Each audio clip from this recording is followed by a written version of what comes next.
What's up, Tesla family? It's Ray J back with another video, and in this one, I want to break down what's happening with Tesla, SPY, Nvidia, the QQQ, and a couple of other tickers. I'm going to break down some catalysts coming out for next week, what the news is saying about Tesla, and what you should be watching for as time progresses. But just note that I am not a financial planner, so take nothing I say as financial advice. And also, if you guys can, please check out the Moomoo link. If you deposit $100, you're guaranteed 5 free stocks. If you deposit $1,000, you're guaranteed 15 in total, not to mention 8.1% APY on uninvested cash. This offer ends very soon in just 10 days, so check it out before they run out. Anyways, for Tesla, we saw a very, very interesting move. In my video yesterday, I said that Tesla might push up for that 246 gap fill and see a bit of a dip. I did call out to 238 potentially coming. We ended up not going all the way up to the gap fill. We came just short of that only to start dipping. So we were correct about the dip. However, the question now is what will happen from this point on. So I want to talk about what's happening next week first before I break down the charts. Just note that for next week, okay, we have the S&P Global Composite Manufacturing and Services PMI all coming out a little bit after the market ends up opening. That's going to be the first catalyst on Monday. For Tuesday, we also have the consumer confidence reports, not to mention some manufacturing numbers from the Richmond Fed. So watch for that. On Wednesday, we also have pretty much nothing that's like significant for Wednesday. But Thursday, we have Jerome Powell giving a speech and some GDP numbers. So Jerome Powell's speech on Thursday next week is going to be very significant. What he says could shake the markets, so get ready for that. And then for Friday, we have the PCE data report coming out. That's going to be important. So get ready for that. I can't wait to see how things end up developing. It'll give us more insights on inflation. Should not be too bad. So there are some important things coming out next week, especially on Thursday and Friday with Jerome Powell's speech, not to mention the PCE data report. And also for earnings, I just want to say that we have like AutoZone and a few other retail for the first couple of days. But then on Thursday, we have a very important day. We have Costco announcing its earnings. Costco is going to be a big one for retail, and it's going to affect not only the stock, but in some sectors out there. So get ready for that. It's not going to affect the whole market, of course, but it's going to affect like some small sectors. Just want to call that out. If you're interested in playing that, you guys can play that. For next week, the market's going to be entering Monday with a 50-50 chance of a 50 or 25 basis point cut that's priced in so far. As we get closer to the next FOMC meeting, we'll see if this shifts, if this one goes up, if this goes down. We're still waiting for this. But as of right now, the market is neutral on what the Fed is going to do next. So we'll see how that changes. Maybe Jerome Powell's speech could affect that. Right now, the market is greedy. Greed is making up the majority of sentiment. Momentum is also very, very greedy as we're holding above our 125 daily moving average very well. On top of this, the puts and call option ratio is going up just a little bit because we saw some put buying today, which led the market just trading sideways, a lot of chop, nothing too insane. And finally, the volatility of the market was quite neutral, so give that some time. There's not really much going on with that. So, anyways, what do we see for Tesla and the market? Tesla's Robotaxi event is said to be a big upside catalyst for Tesla, according to many analysts out there. That's a good piece of news because people are very excited about that. And I can't wait to see what this leads to for Tesla. Many people believe that it's going to show some new technologies that are very bullish for the stock, and I can't wait to see what ends up coming with this. So, one thing worth mentioning is the fact that Musk has said that when you look at the way that they are starting off, they are typically going to be doing some very, very interesting things. The entire Tesla fleet is becoming active, and it's very, very obvious that many people have different ideas about what they want to do with this. He's been talking about how people could use their cars to earn money. And he's saying that eventually a lot of people will like that whole idea about that. It's like an instant scale for them. And he's also saying about how there's been a lot of talk about their competition as a result of that. I'm not too worried about any of that, guys. I just think that Tesla is going to be completely fine. And Bank of America is saying that there's going to be a big catalyst coming out for Tesla. And I think it's very, very awesome to see this. So when it comes to what Tesla is developing over time for critical mass scaling, I think that there's going to be a lot of excitement for Tesla's products. I think that that's going to be very useful for them. Tesla has the potential to eventually help people make money with their cars with a Robotaxi, according to Musk. That's going to be cool, but it may be years away, in my opinion. So we'll see about that. But overall, it's still very bullish nonetheless. Volume is at 95 million, very close to average. And then we also have Cantor Fitzgerald giving us a neutral rating. We have the price price ratio going up as Tesla's building some strength. In terms of seasonality, we do have a tendency to be in green about 53% of the time on Mondays, which is not bad. So not bad for Tesla. What do I see for the share price now? In my opinion, Tesla is bullish overall. Okay, it's bullish. We're eventually going to hit the 246, 250s very, very soon. So there's going to be likely a lot of squeezing coming soon to the share price. We could even run much higher than that into the 260s.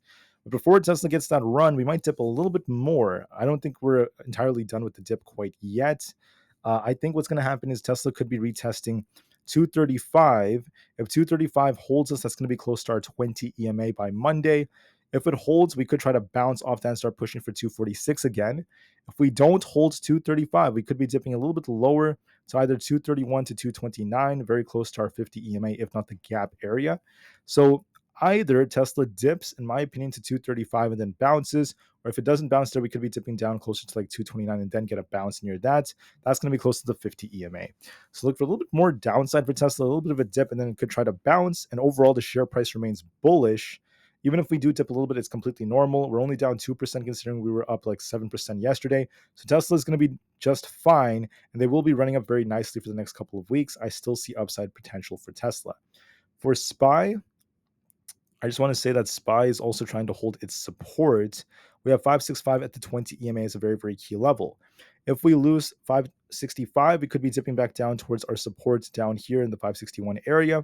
If we break past the resistance up here around 568, we're looking for this gap fill towards 570. So we're actually doing a good job at holding up, and we'll give this some time. Whether or not we get a big bounce depends on different factors, but I think that SPY might try to hold its 20 EMA and start pushing for this gap fill next week for that 570 plus target. So it's going to be an attempt to bounce since we held our support.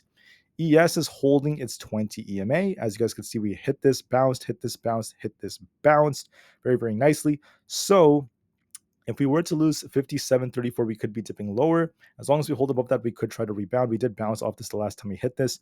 So there could be an attempt to get up to about 57.80, if not 5800 next week. As long as we hold this support, I think there's a good chance for that rebound. That looks very favorable to me. On the other hand, Bitcoin is looking kind of weak. We're kind of dipping right over here. We need to break past 64,000 to remain bullish. If we don't do so, we're going to likely be dipping to 62,064. I think there's a good chance it dips closer to the lower 62,000 before it tries to bounce. So I'll be watching that just to see what it ends up doing. For Nvidia, we're kind of dipping right here. We're going to be looking for 115 as support. If that doesn't hold, we're looking for like 114. Could be dipping to that 114 to 115 area and try to bounce off that. That's going to be key for the way we end up moving. For others out there, we have Tesla. Like I said about Tesla, don't forget about this gap down here, maybe a little bit of a dip and a bounce. For NQ, I think that as you guys can see, we hit our 20 EMA, the green line, we bounced, hit the green line, bounced, hit the green line, bounced. So it's going to likely try to bounce as long as that support holds. Support's at 19,880, so it went up a little bit compared to 19,800 from yesterday. As long as this holds, we're looking for 20,200 to be retested. If we lose this, we're going to be dipping back down, but this might try to bounce and push for the 20,000 area. For the QQQ, we're holding our 20 EMA very nicely. As long as we hold above 480, I'm looking for a retest of 485. And if we lose 480, we could be dipping back down towards 478. This favors a dip in a bounce and more upside potential. For Aapl, we kind of pumped a bit only to reject back down, so it could be dipping back down to about 226 all the way down here, if not 225, close to the 20 EMA. A little bit more downside could be happening to Aapl before it tries to bounce. We called out this move. I said that off 232, we could be looking for some resistance and even a rejection. So that's what happened. So look for a little bit more downside towards 226 to 225. Then we could be bouncing off that. For the IWM, I see this potentially dipping down towards 220. We could be bouncing off 220 to 221. Look for a dip and a bounce. For others out there, we have Amazon. Amazon's also kind of respecting a nice uptrend. We bounced off our 20 EMA. So look for a test of 192 next week. If that breaks, we're looking for 193 for that gap fill. And if that breaks, we're going up to 196. So it looks more bullish to me. For just a couple more, Meta is doing a good job at holding up. We're barely at 560. If 560 breaks, we could be dipping back down towards these lower levels. So we have 560s our support. If that fails us, we're going back down to 555. If this breaks, we're looking for 564 to break to start pushing higher. Could dip a little bit towards 560 before it tries to rebound, but overall it's holding up very nicely. Microsoft might be dipping towards our 20 EMA, this 433 area. It could hit this, and we'll see if we bounce off this next week. So look for a little bounce that could be coming to the share price as long as that holds. If it doesn't hold, we dip back down to 430, but overall I think it might try to bounce. And finally, Google looks more bullish as we're hitting 165. If we break that, we're looking for 167. I think there's a good chance it tries to break through that as it looks very bullish. Anyways, guys, that's it for my video. I'm going to make this one very short, sweet, and simple. Tesla still has a lot of potential to bounce next week and beyond. We may start off next week on a low end before we start to see some more upside. It's doing a good job at holding up its key supports. So don't worry too much about Tesla's little dip today. That's completely normal after such a big green day yesterday. So we'll see how things go.